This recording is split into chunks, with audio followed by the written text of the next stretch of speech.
Good afternoon, guys. So I'm going to go over these notes. This is the first set of notes that you guys will have to go over and then answer your questions over. So we're going to talk about Mesopotamian empires. So we're still talking about the Fertile Crescent and Mesopotamia. So this is the area between the Tigris and Euphrates. The Fertile Crescent brought many nomadic people looking for a place to settle. The farming land and the good soil attracted a lot of people who were just tired of traveling from place to place and wanted to settle down. Due to this big surge in population, they started to have big organized governments that were essentially empires. These civilizations had many advancements in government, technology, and learning. The first empire is created by a guy named Sargon. He creates the first empire known in history. Sargon was the ruler of the Akkadians, and they invaded and conquered the Sumerians around 2300 BC. Sargon united many diverse groups of people in the area. And that's what his bronze looked like. So a recreation of what he looked like. Then after Sargon, you have the Babylonian Empire. And this empire emerges around 1790 BC. And this was known by mainly people know the Babylonian Empire from Hammurabi. He was the king of the newly founded empire, and he brought most of Mesopotamia under his control. He had many achievements, but the most notable one that he's known for is his code of law. So it's called the Code of Hammurabi, and he had artisans or people make scribes of, like, they essentially carved all of his laws, all 282 of them, into a giant stone that was like 7 feet tall. And they would put it on display in the town. And this was the first attempt to codify law. So before it would be like, I said this is the law. People who heard it then told other people that was the law, and that just kind of spread by word of mouth. This time it actually turns into, like, it's printed, it's carved into something. It's meant to be long lasting. And the punishments varied, but were most often based upon your social status. So if you were, upper class, you weren't punished as harshly. If you were lower class, you were punished more. If you were a woman or a slave, you were punished the most severely. And this is it. This is it, 7 feet tall. And you can see in here, these are where all the laws were codified. So the laws dealt with both civil and criminal laws, just like we have today. We have civil code and then criminal code, and the civil laws covered private rights, business, taxes, marriage, divorce, etc. The criminal covered your criminal charges like murder, assault, theft, etc. Most importantly, the Code of Hammurabi embodied the idea that a ruler had a responsibility to ensure justice and order. So he kind of set the precedent that the ruler or the leader is supposed to make sure that there is justice and order. This code would eventually influence many other forms of government to come in the future. This is just more of what it looked like. Civil laws. Many of Hammurabi's civil laws were designed to protect the powerless, so slaves and women. The civil law strictly governed the lives and behavior of women. Pretty much these laws said that the household needs to run very strict and contain a lot of order. So that way, when everyone who leaves the house, they're already used to being in that constricted, order environment. So when they go out into society, it's the same expectation. So the father, the head of the family, had unlimited power over his family and children. And they believed that this was necessary because it ensured a stable and just and orderly empire.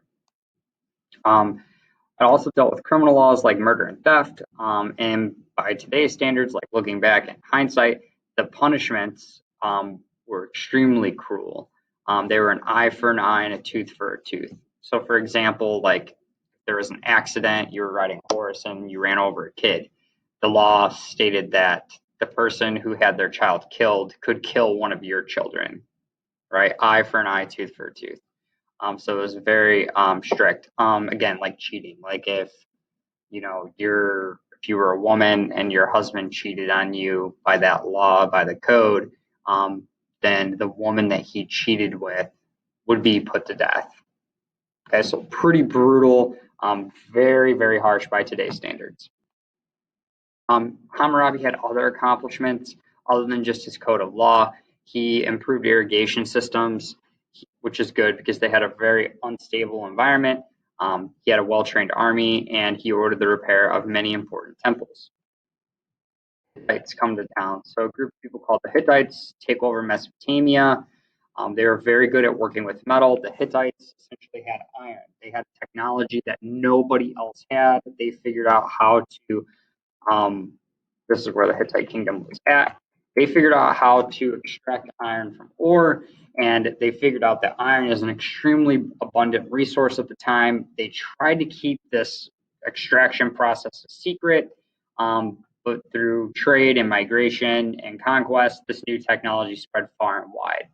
Um, and iron was a lot stronger than bronze or copper, so it gave them stronger, longer lasting weapons that they could produce, cheaply, and they were way more effective.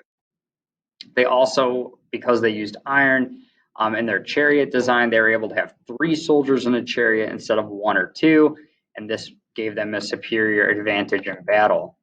So these new tools and weapons were much harder, sharper, sturdier than ever before. And due to the easy access, the Hittites were able to arm more soldiers at a far less cost, and so they could have more soldiers with more weapons, and it made them just very superior in the area. But the empire falls at 1200 BC. As soon as their empire falls, the Iron Age begins. So then that leads to the Assyrians, and the Assyrians acquired the iron ability of the Hittites.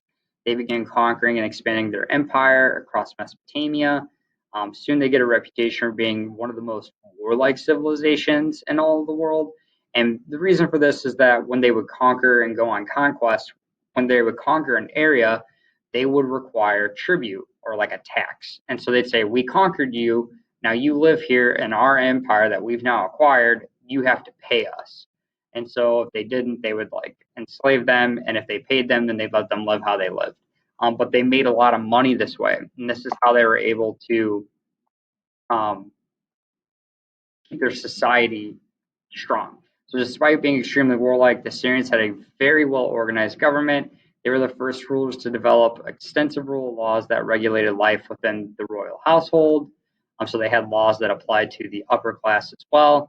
And they had big, giant, beautiful temples, buildings that would be paid for and upkept by the payment of tributes from conquered people. And this leads to the Assyrian king, Surbanipal. He founded one of the world's first libraries, in Nineveh, and this was a huge achievement. It looks just like a library does today, and it had a lot of cuneiform tablets from all over Mesopotamia, which were very important. And archaeologists were able to find this library, and they were able to actually recover some of the cuneiform tablets from it. So that's Aspipal. This is the library. You see, like, they're like little shelves, like in the stone.